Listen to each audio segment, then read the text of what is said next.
Summary is a brief statement of the story, highlighting the events and the lyrics. A woman suffering from postpartum depression is taken to rented family house by her husband, John, who is a doctor. He prescribes the less pure, no work, no writing, no stimulation. She is confined to an upstairs room and ugly yellow paper. As she secretly writes in her journal, she became obsessed with the wallpaper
Isang simbolo ng ipinapatupad ng pagiging pasibong ng kababaihan.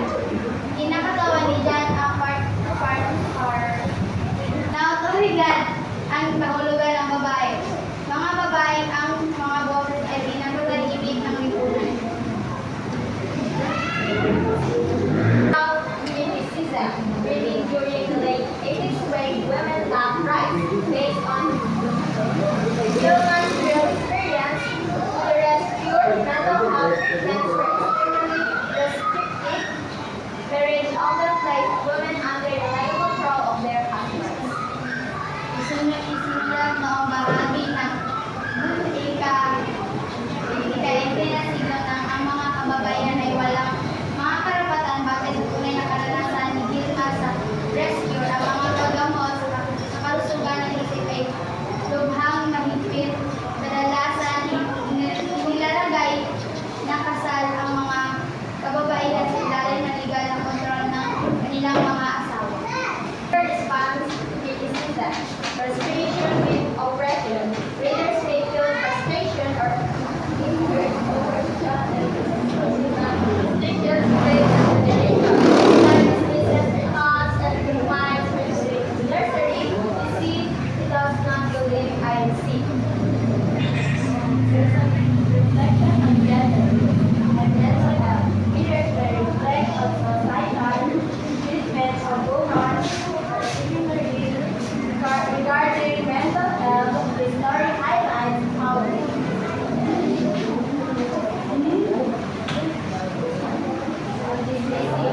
dismissive attitudes and lack of autonomy can worsen psychological distress. Personally, I believe that excitement and change pagkabigo sa mga pito. Maaaring makaramihan ang mga mababasa na pagkabigo o galit kay Jan at sa tagapagsalaysay at wala ang kanyang mga iniisip at itinulog siya sa nurses. Makikita mo o hindi. Makikita mo na hindi siya naniniwala na ako ay may sakit. Paghinilay sa mga papel ng kasarian at kalusugan ng isip, maaaring paghilayan ang mga